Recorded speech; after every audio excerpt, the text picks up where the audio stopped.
성도 여러분 안녕하셨습니까? 날이 많이 풀어졌죠.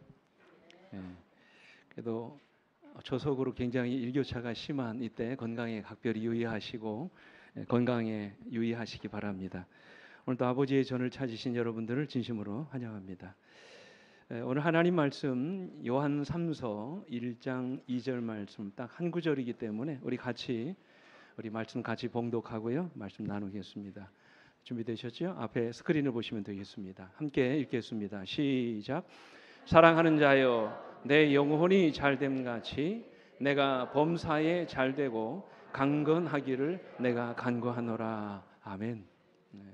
우리가 너무 잘 아는 말씀입니다. 오늘 저는 이 말씀을 본문으로 해서 웰빙 신앙 그런 제목을 가지고 같이 말씀 나누도록 하겠습니다. 여러분 2000년대 이후로 우리 사회에 급속도로 번지고 있는 문화가 있습니다. 그게 뭔지 아세요? 웰빙 문화입니다. 이 웰빙을 추구하는 사람들을 가리켜서 뭐라고 합니까? 웰빙족이라고 하잖아요. 여러분 질문 드려볼게요. 웰빙이 뭡니까? 웰빙. 제가 좀 이 시간에 영어로 써서 죄송합니다만 이 문자적인 그 해석을 그대로 하면 잘 사는 거예요. 잘 사는 것. 그게 웰빙입니다. 순 우리말로는 참살이라고 이렇게 번역을 했는데요. 잘 사는 게 웰빙입니다. 그러면 여러분 어떻게 하는 게 잘 사는 걸까요? 우리나라가 한참 어려울 때 70년대 아마 지금 이 시간에 아마 좀 나이가 연만하신 분들은 이 전국적으로 벌렸던 대표적인 운동 아마 기억나실 겁니다. 흔히 이제 새마을 운동이라고 그러죠. 심지어 새벽마다 다니는 쓰레기차에서도 잘 살아보세요. 잘 살아보세요. 우리도 한번 잘 살아보세요. 일요일 아침이면 그 마을 회관에서 항상 이 노래가 울렸습니다. 새벽종이 울렸네. 새 아침이 밝았네. 우리 모두 일어나 새 마을 만들세. 살기 좋은 내 마을 우리 힘으로 만들세. 이 노래가 울리면 어떻게 했습니까? 동네 사람들이 다 삽과 호미 낫을 들고 어떻게 합니까? 가족 한 명씩 다 부역을 나갔어요.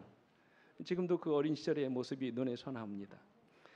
6.25 전쟁 이후에 가난의 굴레를 벗어버리고 그야말로 잘 사는 나라를 만들어 보자고 하는 그런 운동이 바로 새마을 운동이었습니다. 그래서 우리나라가 정말 하나님이 축복하셔서 7, 80년대에 괄목할 만한 경제 성장을 이루게 됩니다. 지금 우리나라 경제가 어떻게 됩니까? 세계 10위권 안에 들어가는 아주 강성한 경제 대국이 됐습니다. 여러분 이게 잘 사는 걸까요? 여러분 이게 잘 사는 겁니까? 근데 여러분 오늘날 우리 사회에서 유행하고 있는 소위 웰빙이라고 하는 이 문화는 단순히 돈 많이 벌어서 잘 사는 것을 의미하는 것이 아니죠. 열심히 노력해서 경제적으로 좀 여유 있게 살아보자는 그런 운동이 아니에요. 웰빙이 그 의미는 좀 더 인간답게 살아보자는 거예요. 사람 사는 것처럼 한번 살아보자는 거예요. 그게 진짜 웰빙입니다. 그래서 너무 돈벌이에만 급급해서 살지 말고 이제는 좀 더 삶의 여유를 즐기면서 살아가는 인생, 그런 인생이 되자고 하는 것입니다. 먹는 음식부터 인스턴트 위주의 식생활을 다 멀리하고 이제는 몸에 좋은 음식, 유기농이나 야채 위주로 건강에 도움이 되는 음식들을 골라서 이제 먹는 사람들이 늘어나고 있습니다. 바쁘게 살아가는 일상 속에서도 자기 건강을 챙기고 항상 요가나 어떤 그 체력 단련을 통해서 자기 건강을 챙기는 사람들이 많이 있습니다. 아무리 주말에 특별 수당 아니라 근무의 수당을 준다 할지라도 어김없이 주말이면 가족과 함께 도시외로 떠납니다. 자신들의 여가를 즐기는 것입니다. 이 모든 것들이 웰빙을 추구하는 사람들의 생활 방식이에요.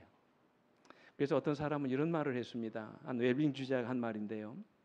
이제는 생존을 위해서 고군분투하던 시대는 지나갔다. 단지 먹고 살기 위한 문제가 아닌 어떤 삶을 살아야 하는지 이제는 삶의 질을 생각해야 되는 시대가 온 것이다. 이게 말했어요. 여러분 이게 웰빙입니다. 그래서 웰빙을 추구하는 사람들은 물질적인 가치나 명예보다도 육신의 건강과 마음의 행복을 최우선순위에 두고 살아갑니다. 오늘 이런 움직임이 교회 안에도 들어왔습니다. 그래서 요즘 교회도요 웰빙 교회가 생겨났습니다. 교회 전통이나 관습을 과감하게 다 버리고 이제는 성장 위주의 어떤 그런 프로그램을 다 벗어나서 이제는 정말로 교회다운 교회를 만들어 보자. 재림 신자다운 어떤 그런 신앙을 좀 우리 한번 해보자. 그런 운동들이 지금 벌어지고 있습니다. 성장 위주의 정책에서 벗어나서 정말로 교회다운 교회를 만들어 보자는 움직임이 일어납니다. 그래서 대형 교회보다는 소그룹 활동 중심의 친교 위주의 프로그램을 개발하고요. 목사 중심의 교회보다는 신자들 중심의 교회를 만들어 보려고 하는 움직임이 늘어나고 있습니다. 옛날처럼 양적인 성장보다는 이제는 질적인 변화에 초점을 맞추는 그런 교회들이 늘어나고 있다는 것입니다. 이런 모든 것들이 다 이 시대의 교회들이 살아남기 위한 전략이라고 그렇게 얘기합니다. 그래서 저는 오늘 이 시간에 웰빙 신앙이라고 하는 좀 특별한 주제를 가지고 이제 말씀을 준비해 봤습니다. 무엇이 진짜 웰빙 신앙인가? 한번 생각해 보셨나요? 어떻게 사는 것이 정말로 그리스도인답게 사는 것인가 하는 것이죠. 어느 웰빙주의자의 말처럼 이제는 정말로 생존을 위해서 고군분투하던 시대는 지났습니다. 단지 먹고 살기 위한 문제가 아닌 어떤 삶을 살아가야 되는지 이제는 우리의 삶의 질을 생각해야 되는 그런 시대가 된 것입니다. 저는 우리도 마찬가지라고 생각합니다. 이제는 단순히 재림신자로 존재하는 시대는 지났습니다. 단순히 이단이냐 아니냐를 놓고 교리를 논하는 시대는 지났다는 말씀이에요. 단지 성경의 논리를 가지고 살아남기 위해서 우리가 논쟁해야 되는 시대는 지났습니다. 이제는 정말로 어떻게 사는 것이 한 사람의 그리스도인으로 잘 사는 것인지 이 시간 우리가 한번 말씀을 통해서 살펴보자고 하는 것입니다. 그런 의미에서 오늘 본문의 말씀은 웰빙 신앙의 진수를 보여주는 말씀이에요. 어떻게 사는 것이 잘 사는 것인가? 오늘 사도 요한은 뭐라고 말씀하세요? 사랑하는 자여, 내 뭐가 잘됨 같이 영혼이 잘됨 같이 내가 범사에 잘되고 강건하기를 내가 간구하노라 말씀하셨어요. 어떻게 사는 것이 진정 웰빙 신앙인가? 첫째는 우리 영혼이 잘 되는 것입니다. 자, 웰빙 신앙이 뭐라고요? 우리의 뭐가 잘 되는 거예요? 영혼이 잘 되는 거예요. 질문 드립니다. 그럼 무엇이 영혼입니까? 여러분 성경이 말하는 영혼이 뭐예요? 성경에는 영혼을 세 가지로 얘기합니다. 첫째로 영혼은 우리의 생명을 의미합니다. 영혼은. 그래서 우리 예수님이 십자가에 달려 돌아가셨을 때 마태복음 19장 30절에 보면 예수께서 신포도주를 받으신 후에 이르시되 다 이루었다 하시고 머리를 숙이시니 뭐가 떠나셨다고요? 영혼이 떠나셨다. 이 영혼이 뭡니까? 예수의 생명이에요. 그분의 생명이 떠났다는 말씀이에요. 에스겔 18장 4절에도 뭐라고 말씀하십니까? 마지막에 범죄하는 그 영혼은 뭐 한다고요? 죽는다고 말씀을 하셨어요. 죽는 것입니다. 살아있는 생명, 그게 영혼이라고 말씀하셨어요. 열왕기상 17장 22절에도 여호와께서 엘리야의 소리를 들으심으로 그 아이의 혼이 몸으로 돌아오고 살아났다고 그랬어요. 이 과부의 이 독자, 이 아들이 죽었습니다. 그때 엘리야가 그 아이를 위해서 기도했더니 여호와께서 그 소리를 들으시고 아이의 혼, 생명이 몸으로 돌아오게 하셨다고 말씀하셨어요. 이처럼 여러분 성경에서 나오는 이 첫 번째 영혼의 의미는 뭡니까? 그 사람이 뭐를 가리키는 거예요? 생명을 의미하는 것입니다. 둘째로 영혼의 의미는 뭐냐면 그 사람, 이 전 존재를 가리켜서 성경은 영혼이라고 말씀하셨어요. 창세기 2장 7절에 말씀하시죠. 여호와 하나님이 땅의 흙으로 사람을 지으시고 생기를 그 코에 불어넣으시니 사람이 뭐가 됐다고요? 생명이 됐다. 이 생명이라는 말을 히브리어로 네페시라고 하는데 무슨 뜻이냐면 산 사람이라는 말이에요. 그러니까 여러분 살아있는 사람이 뭐라는 말입니까? 영혼이라는 말이죠. 그래서 시편 44편 25절에 보면 우리 영혼은 진토 속에 파묻히고 우리의 몸은 땅에 붙었나이다 그랬어요. 사도행전 2장 27절에도 내 영혼을 무덤 음부에 버리지 않으시며 그랬어요. 그러니까 흙에 묻혀서 썩을 당할 수밖에 없는 우리의 전 존재. 사람 한 사람이다. 영혼이라는 말씀이에요. 아셨죠? 마지막으로 영혼이라는 말은 성경에서 어떤 표현을 썼냐면 우리의 내적인 자아를 영혼이라고 그랬습니다. 여러분들 인간을 보면 육체적인 부분이 있고 정신적인 부분이 있지 않습니까? 그렇죠? 네. 있습니까? 없습니까? 여러분의 마음속에 정신이 있잖아요. 마음이 다 있지 않습니까? 육체는 보이지만 마음은 보이지 않습니다. 그러나 존재합니다. 그죠? 우리 마음속에 특별히 하나님과 교통하도록 지으심을 받은 그걸 가리켜서 신학적인 용어로 내적인 자아라고 그렇게 얘기합니다. 하나님과 교통하고 그분을 사모하고 그분을 만나는 공간. 그게 영혼이라고 말씀하세요. 그래서 시편 기자는 시편 42편 1절에 하나님이여 사슴이 시냇물을 찾기에 갈급함 같이 내 뭐가요? 영혼이 주를 찾기에 갈급하나이다. 나의 영적인 자아가 주님 찾기를 원한다는 말씀이에요. 시편 14편 2절에도 보면, 욥기 7장 11절에 보면 그런즉 내가 내 입을 금하지 아니하고 내 영혼의 아픔 때문에 말하며 내 마음의 괴로움 때문에 불평하리이다 그랬어요. 아픔을 느끼고 괴로움을 느끼는 것, 영혼이라는 것이에요. 시편 13편 2절에도 내 영혼이 번민하고 종일토록 마음에 근심했다고 그랬어요. 42편 11절에도 내 영혼아 내가 어찌하여 낙심하며 어찌하여 내 속에 불안해하는가 그랬어요. 불안해하고 낙심하는 우리 영혼이 될 수 있다는 말씀이에요. 여러분 아시는 누가복음 1장에 보면 마리아가 아기 예수의 수태고지를 예언받은 자리에서 뭐라고 얘기합니까? 마리아가 이르되 내 영혼이 주를 찬양하며 내 마음이 하나님 내 구주를 기뻐한다고 그랬어요. 이처럼 우리 마음, 우리 영혼과 마음을 번갈아 사용하고 있습니다. 다시 말해서 하나님을 찾아 갈망하는 우리의 내적인 자아가 영혼입니다. 그죠? 그렇다면 질문 드려볼게요. 오늘 본문에서 사도 요한이 말한 영혼이 잘 되기를 원한다는 그 영혼이 어떤 영혼입니까? 첫째입니까? 둘째입니까? 마지막입니까? 뭘 의미하는 것일까요? 지금 요한이 잘 되기를 바라는 우리의 영혼은 우리의 속사람을 말합니다. 내적인 자아를 말합니다. 하나님을 사랑하고 그분을 사모하며 하나님과 언제나 올바른 관계를 맺고 싶어하는 우리의 내면적인 자아가 영혼이에요. 이 영혼이 잘 되기를 기도하고 있는 것입니다. 자, 정리합니다. 다시 말하면 우리가 진정한 웰빈 신자로 살아가기를 원한다면 가장 먼저 우리의 뭐가 잘 돼야 된다고요? 영혼이 잘 돼야 된다는 말씀입니다. 그럼 여러분 영혼이 잘 되는 것이 무엇을 의미합니까? 어떻게 해야 우리 영혼이 잘 되는 것일까요? 그것은 하나님과 우리 자신이 날마다 올바른 관계를 맺고 살아가는 것입니다. 하나님과 끊임없는 관계를 유지하며 살아가는 것입니다. 그러므로 우리 영혼이 잘 되려면 하나님과 우리의 관계가 언제나 올바르게 돼 있어야 돼요. 예를 들면 마치 포도나무 가지가 줄기에 뭐 있는 것처럼 붙어 있는 것처럼 우리가 날마다 주님과 교제를 나누며 살아가는 것을 의미합니다. 그래야 우리 영혼이 잘 되는 것입니다. 여기에 우리 그리스도인들의 생명이 걸려 있어요. 여기서 지면 우리는 모든 것에 지게 돼 있어요. 여기서 실패하면 결국 우리는 모든 것에 실패하게 돼 있어요. 하나님과 우리가 영적인 관계를 맺고 살아가는 것 대단히 중요한 것입니다. 그래서 우리 영혼이 잘 되기를 원한다고 사도 요한이 말씀하시는 것이에요. 혹시 여러분 이것을 아십니까? 이 폴란드에 가면 유럽의 아마존이라고 불리우는 비아오베자라고 하는 아주 유명한 열대 우림이 있습니다. 이곳에 가면 손이 닿지 않은 원시림 속에 아주 아름드리 나무들이 가득하다고 그럽니다. 근데 여러분 사진에서 보여진 것처럼 어떤 특징이 있습니까? 나무는 많은데 그들 나무들 가운데 어떤 나무들이 많습니까? 사진 보니까 어떤 나무들이 많나요? 쓰러져 있는 나무들이 많습니다. 그게 왜 그럴까? 비옥한 토양에서 잘 자란 나무들이 여기저기 저렇게 널브러져 있는 것입니다. 이유를 모르겠어요. 그래서 식물학자들이 그 원시림에 들어가서 살펴봤답니다. 그랬더니 그 숲에서 자란 대부분의 나무들이 뭐가 깊지 않아요? 뿌리가 깊지 않다. 그 이유가 뭔지 아십니까? 왜 뿌리가 깊지 않았을까요?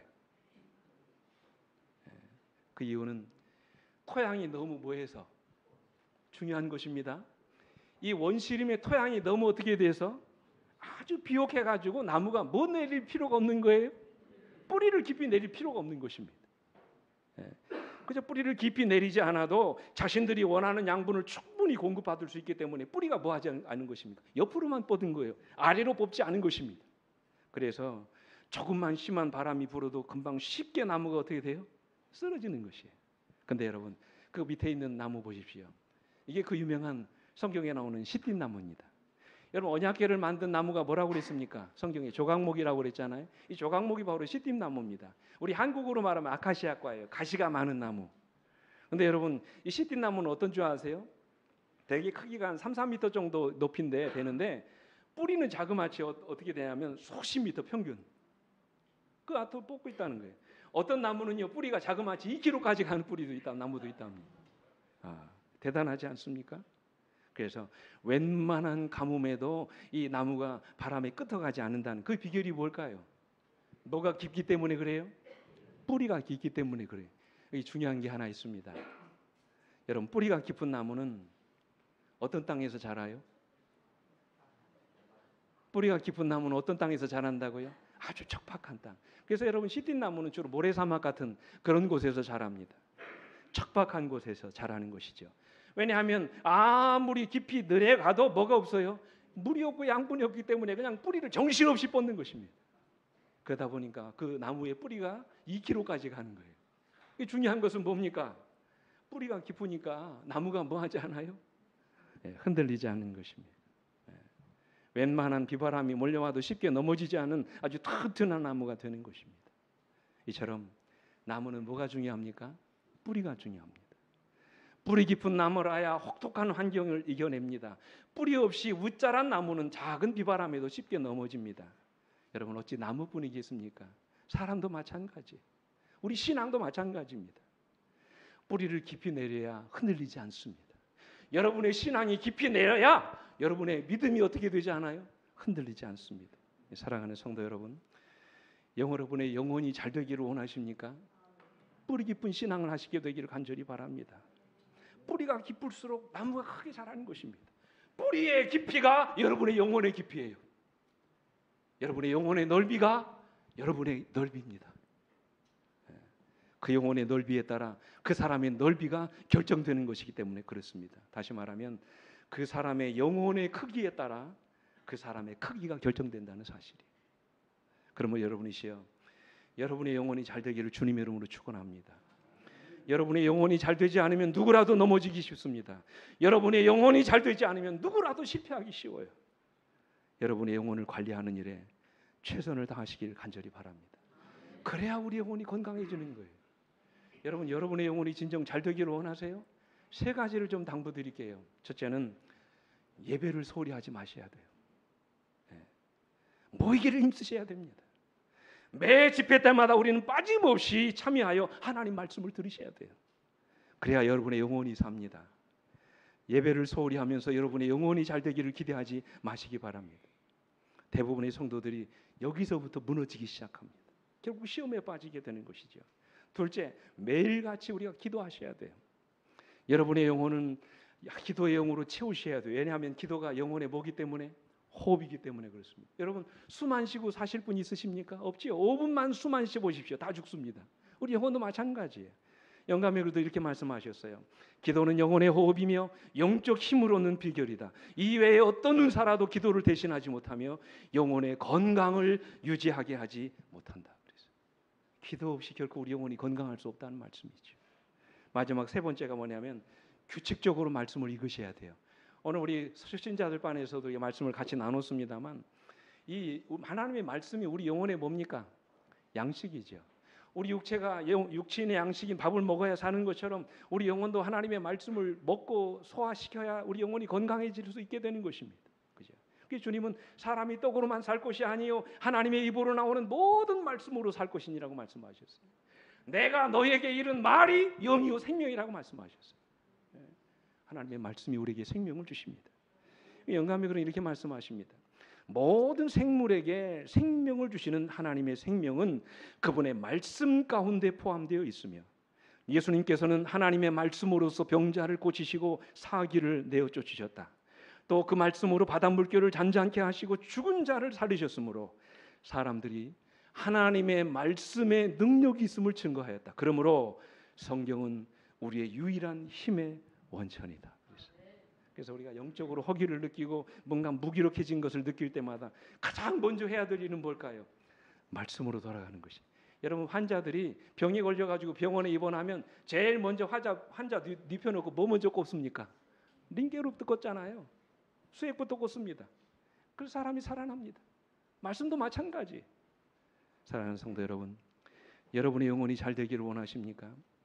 보이지 않는 여러분의 영혼을 관리하는 일에 제발 신경을 쓰시게 되기를 간절히 바랍니다. 비록 일상에 쫓겨 여러분의 영혼을 돌보는 일이 정말로 소홀히 여기지 않게 되기를 간절히 바랍니다. 여러분의 보이지 않은 영혼의 부분을 여러분의 삶 속에서 날마다 관리하고 그것들을 튼튼하게 하는 일에 최선을 다하시게 되기를 주님의 이름으로 축원합니다. 둘째로 웰빙 신앙은요, 우리 범사가 잘 되는 거예요. 영혼만 잘 되는 것이 아니라 우리의 뭐가요? 범사가 잘. 그럼 질문 드립니다. 범사가 뭡니까? 범사가 뭐예요? 우리가 하는 모든 일을 말하는 거예요. 여러분 자신 있습니까? 여러분 모든 일들이 다 잘 되시나요? 여러분의 영혼만 잘 되는 것으로 하나님은 만족하지 않으시고 우리의 범사가 잘 되고 강건하기를 원하십니다. 하나님은 우리의 영혼이 잘 되는 것처럼 우리의 사업이 잘 되고 우리 자녀들이 다 잘 되기를 원하십니다. 그래서 시편 128편 1절로 2절에 오면 여호와를 경외하며 그의 길을 걷는 자마다 뭐가 있다고요? 복이 있도다. 내가 내 손이 수고한 대로 먹을 것이요 내가 복되고 어떻게 된다고요? 형통하리로다 말씀하셨어요. 저는 이 말씀을 믿습니다. 근데 어떤 학자들은요, 이 말씀을 근거로 해서 어떤 주장을 하냐면 하나님 잘 믿으면 반드시 잘 돼야 된다고 이렇게 얘기합니다. 이 가난은 죄라고 이야기합니다. 하나님 백성들은 반드시 부자가 돼야 된다고 말합니다. 질병은 하나님의 심판이고 당신의 백성들은 항상 건강하게만 살아야 된다고 말씀하십니다. 그래서 심지어 우리 그리스도인의 삶 속에 고난은 필요치 않은 거라고 말합니다. 그래서 하나님의 백성들의 삶 속에 뭐 불필요한 것이라고 있어도 그만 없어도 그만이라고 합니다.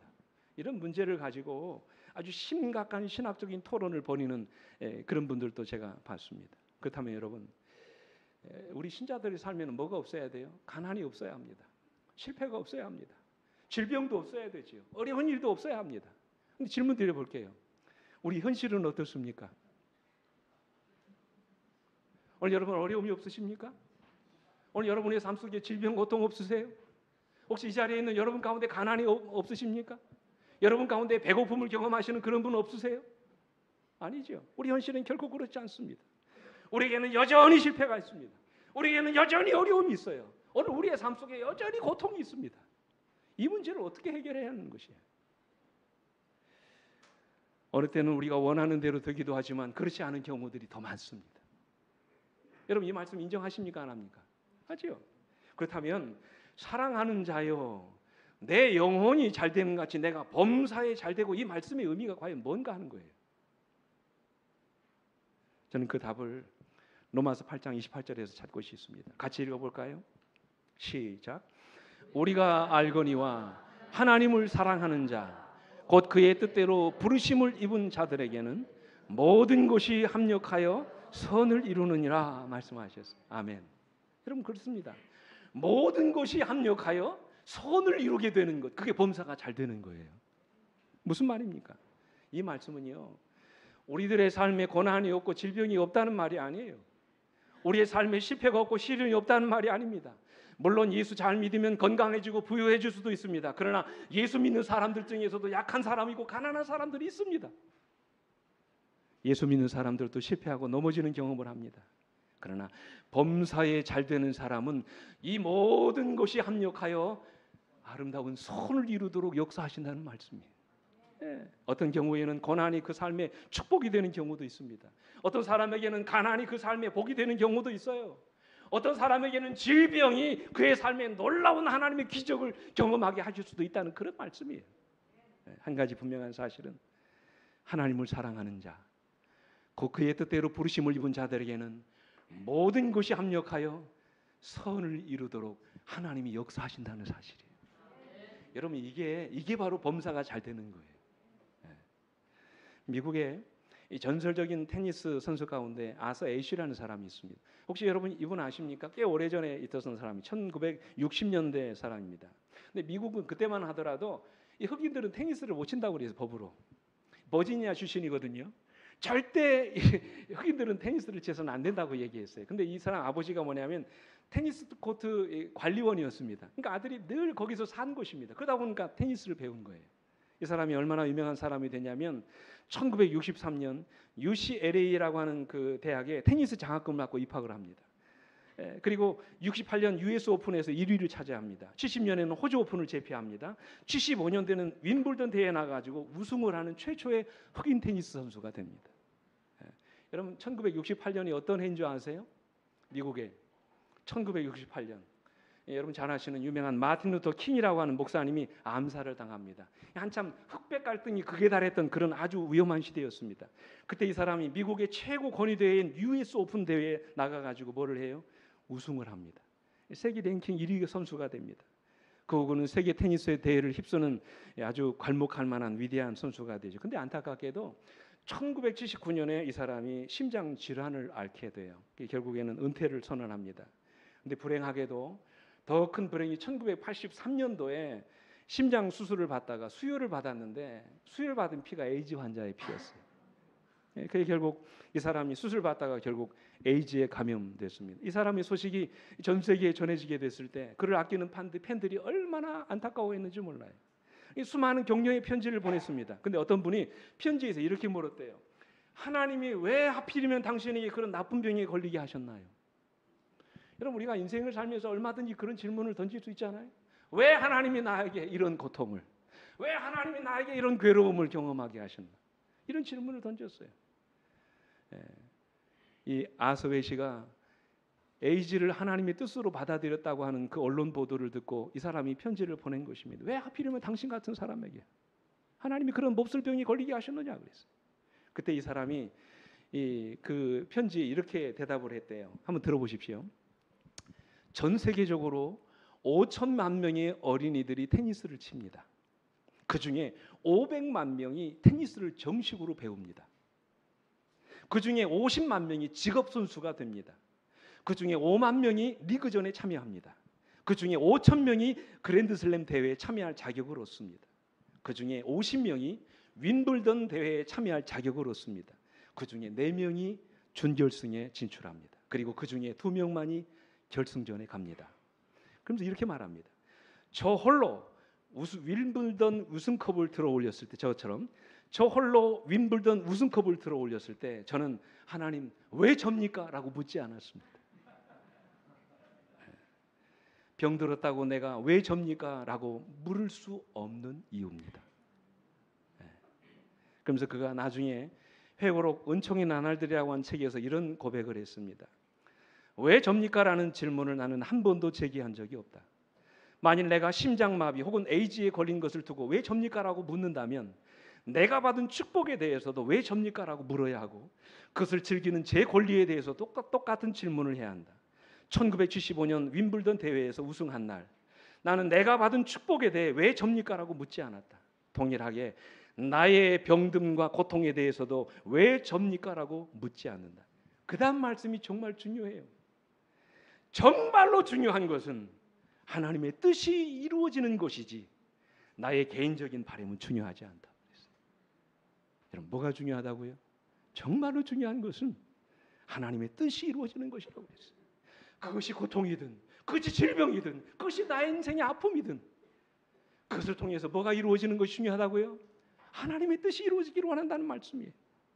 그래서 하나님은 때로 내 삶의 실패를 허락하시고 그 실패를 통해서 패배의 쓴잔을 마시기도 하시지만 오히려 하나님 그 실패를 통해서 내가 하나님 앞에 더 겸손한 자로 살아가게 하십니다. 그래서 하나님은 때로 내 몸에 질병을 허락하시기도 하시지만 그 질병을 통해서 그 아픔을 통해서 내가 믿는 하나님 앞에 더 간절히 기도하는 믿음의 사람이 되기도 하십니다. 결국 그 사람의 영혼이 잘되게 하시는 거예요. 어떤 환경에서든지 하나님의 뜻이 이루어지기를 바라고 믿는 것, 그것이 바로 범사가 잘 되는 비결입니다. 우리 본교회 주석에도 이렇게 말씀하셨어요. 만일 하나님이 우리에게 고통과 낭패를 허락한다면 그것은 우리를 파멸시키려 함이 아니요 깨끗게 하고 거룩하게 하기 위함이다 말씀하셨어요. 여러분, 시편 기자가 한 유명한 고백이 있죠. 119편 71절에 고난당한 것이 내게 뭐라고요? 유익이라. 이로 말미암아 내가 주의 율례를 배우게 되었나이다. 그렇게 고백하셨어요. 사랑하는 성도 여러분, 진정 웰빙 신앙은 고난 없고 시련이 없는 것이 아닙니다. 진정한 웰빙 신앙은 가난 없고 실패가 없는 것이 아닙니다. 진정한 웰빙 신앙은 질병이 없고 아픔이 없는 것이 아니에요. 오히려 이 모든 고통에도 불구하고 마침내 하나님이 모든 것이 합력하여 선을 이루게 하실 줄을 믿는 것입니다. 그것이 진정으로 우리의 범사가 잘 되는 비결이에요. 비록 과정이 힘들고 어려울지라도 그것을 통해서 하나님의 놀라운 뜻이 이루어질 것을 믿는 그런 믿음을 이 시간 갖게 되길 간절히 바랍니다. 저는 이 자리에 있는 여러분 모두의 삶이 그렇게 되어지기를 주님의 이름으로 축원합니다. 때로는 가난하고 못 살고 힘들고 어렵게 산다 할지라도 그것을 통해서 여러분의 영혼이 잘 될 수만 있다면, 이런 계기를 통하여 여러분이 잃었던 하나님을 다시 찾을 수만 있다면, 그런 경험을 통하여 내가 하나님 앞에 더 낮아지고 겸손해질 수만 있다면 그것은 여러분 우리 삶의 큰 축복입니다. 그게 잘 되는 것이죠. 성경이 지금 그걸 얘기하는 것이죠. 마지막으로 웰빙 신앙은 우리 몸이 건강하게 되는 거예요. 우리 여러분 이런 유명한 말 있잖아요. 건강의 중요성에 대해서 말씀하신 많은 분들이 이런 얘기를 합니다. 돈을 잃으면 조금 잃은 것이고 명예를 잃으면 많이 잃은 것이지만 건강을 잃으면 모든 것을 잃은 것이다. 그래서 저는 요즘 이런 이야기를 아주 뼈저리게 느낍니다. 그죠? 그만큼 우리에게 있어서 건강이 중요하다는 말씀이에요. 실로 건강이 없는 자에게는 그 아무것도 소용이 없습니다. 건강만큼 이 세상에 중요한 것은 없어요. 그죠? 배고픈 사람, 침 없는 사람, 품 없는 사람이 다 불쌍한 사람이죠. 근데 이 세상에 병든 사람처럼 불쌍한 사람이 없어요. 그죠? 병들면 산의 진미도 달갑지 않습니다.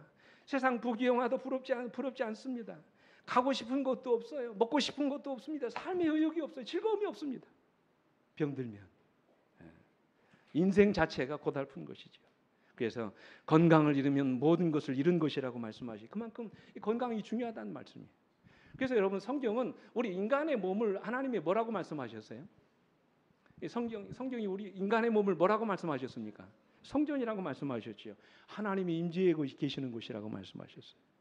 이제는 보이는 이 성전에만 하나님이 계시는 것이 아니라 오늘 여러분과 제 몸 안에도 하나님이 임재하실 수 있다는 말씀이에요. 그래서 우리가 하나님이 임재해 계시도록 우리 몸을 건강하게 보존해야 된다고 말씀하셨어요. 그러기 위해서는 첫째로 우리의 영혼을 잘 관리하셔야 돼요. 다시 말하면 우리 마음이 평안하셔야 합니다. 왜요? 모든 병이 다 어디서부터 옵니까? 마음에서부터 와요. 그죠? 마음이 병들면 몸이 망가지기 쉽기 때문에 그렇습니다. 그래서 육신의 건강을 위해서 우리 신앙을 갖는 것은 대단히 중요한 거라고요. 제가 재미있는 얘기 하나 드려볼까요? 인구 전문학지인 데모그래피라고 하는 그 잡지에 게재된 종교와 수명이라고 하는 그 논문을 쓰신 의학자가 있습니다. 이 종교하고 수명하고 얼마나 관련되어 있는지 한번 논문을 쓰셨는데 매주 한 번 이상 교회 나가는 사람을 평균을 내봤더니 82세 사시더랍니다. 근데 일주 이상 교회 나가시는 분들은 평균 수명이 83세. 그러니까 여러분 안식일만 나오시면 82세 사시는 거예요. 금요일하고 화요일까지 나오시면 한 해 더 사십니다. 근데 이에 반해서 신앙생활하지 않는 사람은 평균 수명이 75세입니다. 75세. 보통 사람보다 신앙하는 사람들이 거의 7년 이상 오래 산다는 얘기죠. 이 연구진은 이 논문에서 이렇게 마지막 결론을 내립니다. 신앙생활에서 얻은 마음의 평화가 스트레스 해소에 큰 도움을 주고 이것이 건강을 증진시킨다. 이렇게 얘기했어요. 근데 여러분 이해 못지않게 우리의 육신의 건강을 지키는 일 또한 중요합니다. 그죠? 대단히 중요한 것이죠. 여러분의 건강을 위해서 최대한 우리가 절제하며 사셔야 돼요. 특별히 우리에게는 너무나 좋은 건강 기별들이 많이 있잖아요. 남들이 갖고 있지 않은 특별한 건강 기별들을 하나님이 너무나도 자세하게 가르쳐 주셨어요. 하나님이 주신 이런 건강 기별에 따라 우리가 순종하여 삶으로 우리 영혼과 몸이 다 건강하게 되기를 주님의 이름으로 축원합니다. 영감이 그럼 이렇게 말씀하셨어요. 참된 경건과 건강 법칙은 뭐 한다고요? 같이 간다 그랬어요. 병행한다고 그랬어요. 여러분 몸이 병들면 영혼도 병들게 돼 있다는 말이에요. 저는 그 어머님을 제가 보면서 느꼈어요. 저 어머님이 65세 때 암에 걸리셔가지고 수용소에서 요양원에서 이렇게 생활을 하시는데 그렇게 강하시던 분이 그렇게 신앙이 아주 튼튼하시던 분이 말이죠. 6개월 동안 치료받으시면서 몸이 약해지시니까 막 영적으로 병들기 시작하시더라고요. 그래서 여러분 이 참된 경건은 건강 법칙과 뭐 한다고요? 병행한다고요. 그 다음 말씀 보십시오. 건강은 사람들이 별로 그 가치를 깨닫지 못하는 축복 가운데 하나인데 우리의 정신적, 육체적 능률이 주로 그것에 달려있다. 우리의 동기와 정서가 우리의 신체 속에 자리 잡고 있으므로 우리의 달란트를 가장 잘 활용하기 위해서는 우리 육체를 가장 양호한 상태로 보존하여 영적 감화를 가장 잘 받을 수 있는 상태로 보존해야 된다. 그러니까 우리가 육적으로 건강해야지만 신앙생활도 잘할 수 있다는 그런 말씀이에요. 재미난 이야기가 있습니다. T.S. 엘리엇이라고 하는 작가가 쓰신 황무지라고 하는 책이 있습니다. 이 보면 사울은 잔인한 달입니다. 이렇게 시작하는 그런 시인데요. 그 19절에 보면 이런 이야기가 등장합니다. 좀 재미있는 그냥 재미로 들어보십시오.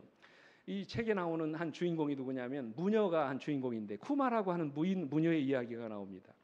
근데 이 무녀가 뭐냐면 여러분 무당 아시죠? 무당 점치는 사람이 얼마나 점을 잘 치든지 한 번은 신이 나타나가지고 네가 점을 잘 치니까 내가 큰 상급을 줄 테니까 소원 한 가지만 얘기하라고 했어요. 이 무녀가 소원을 얘기합니다. 영원히 살게 해주십시오. 소원을 얘기해. 소원대로 성취가 됐어요. 영원히 살게 됐어요. 근데 훗날 이 무녀는 자신의 소원을 잘못 말했다는 사실을 깨닫게 됐어요. 뭐냐면 영원히 살되 어떻게 살아야 되는데 건강하게 영원히 살아야 돼. 그 말을 빠뜨린 거예요. 그냥 죽지 않고는 사는데 갈수록 늙어가지고 쪼그러드는 것입니다. 그러니까 얼마나 쪼그러드냐면 아주 조롱박 안에 들어갈 만큼 몸이 쪼그러드는 거예요. 그런데도 뭐 하지 않은 거예요? 죽지 않은 것입니다. 고통스러운 거예요. 사람들은 재미있지요. 점을 잡아가지고 잘 맞히니까 죽는 걸 원하지 않습니다. 늘 와가지고 괴롭히는 거예요. 한 번은 어린아이가 놀리던 아이가 소원을 얘기합니다. 이제 너희 소원이 무엇이냐 물으니까 이 무녀가 뭐라고 한 줄 아세요? 죽고 싶어. 죽고 싶어. 여러분, 무작정 오래 사는 것이 웰빙이 아니죠. 그죠? 아무리 100년 이상 살아봐야 뭐합니까? 아파가지고 골골하면서 100년 살면 그것은 저주죠. 축복이 아니라. 진정한 웰빙은 건강하게 오래 살다가 하늘에 가는 것입니다. 하나님께서 우리에게 이런 특별한 건강 기별을 주셨어요. 우리 교단이 120년 전, 119년 전, 1904년이니까 한국에 들어왔는데 얼마나 이 교회가 아주 깨끗하고 좋은 음식들을 잘 가려먹는지 소설가인 춘원 이광수 선생님, 여러분 아시죠? 그 유명한 독립운동가였던 도산 안창호 선생님 다 우리 교회를 칭찬하셨어요. 건강하게. 현대에 와서는 재림교회의 성경에 기초한 이 신앙생활, 이 웰빙 라이프 스타일이 전 세계적으로 호평을 받고 있습니다. 그러니까 우리 교회보다 이제는 바깥 사람들이 얼마나 건강식 생활을 잘하는지 몰라요. 그래서 여러분 아시는 것처럼 이야기만 드리고 마칠게요. 로마린다라고 하는 그 미국에 가보면 한 2만 1,000명이 사는 소도시가 있는데 그 소도시의 거의 40%가 우리 재림교인입니다. 얼마나 그 사람들이 건강하게 사는지 100세 넘으신 어르신이 헬스장에서 막 헬스하고 막 그러십니다. 여러분 그 영상 보셨죠? 근데 여러분 그 리포트의 잡지가 10가지의 장수 비결을 말씀하시면서 그 8가지가 뭔지 아세요? 8번째가 뭔지 아십니까? 이렇게 살면 장수합니다라고 얘기한 10가지 중에 8번째가 뭔지 아세요? 이렇게 얘기해요. 그 책에 보면 제7일 안식일 예수 재림교인들처럼 살아라 그래서. 사랑하는 성도 여러분, 진정한 웰빙 신앙을 원하십니까? 첫째는 여러분의 영혼이 잘 되기를 간절히 소망합니다. 그리고 여러분이 하시는 모든 일들이 하나님의 뜻 안에서 합력하여 선을 이루시게 되기를 간절히 바랍니다. 그리고 하나님의 전인 여러분의 몸을 건강하게 잘 보존하시게 되기를 간절히 바랍니다. 너희는 너희 자신의 것이 아니라 값으로 산 것이 되었으니 그런즉 너희 몸으로 하나님께 뭐를 돌리라고요? 영광을 돌리라고 말씀하십니다. 하나님 주신 건강의 빛을 따라 모든 일에 절제하심으로 건강한 몸으로 하나님께 영광을 돌리시는 여러분과 제가 되기를 간절히 바라면서 말씀 마치겠습니다. 함께 일어나셔서 찬양하시겠습니다.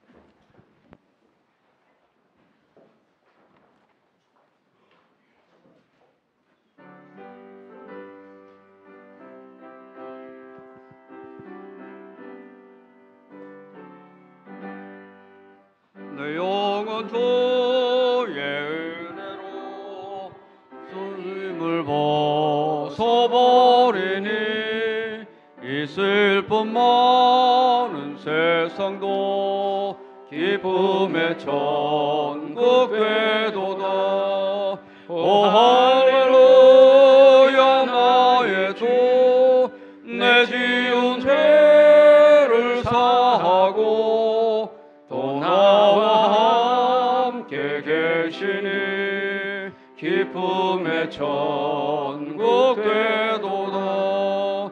주 얼굴 뵙기 전에는 참모로 뵈던 천국이 내 맘에 주님 모시니 날마다 더욱 가깝네. 오 할렐루야 나의 주 내 지은 죄를 사하고 또 나와 함께 계시니 기쁨의 천국 되도다. 내 비록 산과 들이나 옥초막 속에 거해도 내 주를 모신 곳이면 그곳이 천국 되도다. 오 할렐루야 나의 주 내 지은 죄를 사하고 또 나와 함께 계시니 기쁨의 천국 되도다. 아버지 하나님, 우리 영혼이 잘 되기를 원합니다. 우리의 범사가 잘 되기를 원합니다. 우리의 육신이 강건해지기를 아버지 원합니다. 하나님과 영적인 교제를 맺는 일에 게을리하지 않게 하여 주시옵소서. 이 모든 것들이 합력하여 아름다운 선을 이루도록 역사하신다는 이 믿음을 잃어버리지 않게 해 주시옵소서. 하나님 주신 건강 기별에 따라 주신 빛에 따라 순종하며 살아가는 주의 종들이 되게 하여 주시옵소서. 이제는 우리 아버지 하나님의 놀라우신 은혜와 그 아들 예수 그리스도의 다함이 없으신 십자가의 사랑과 오늘도 우리를 영적으로 강건하게 하시고 주님 안에서 날마다 승리하게 하시는 성령 하나님의 감화 감동하심이 오늘 이 말씀을 들은 모든 성도들 위해 이제로부터 영원토록 언제나 함께해 주시옵기를 우리의 구주이신 예수 그리스도의 이름으로 간절히 축원하옵나이다. 아멘.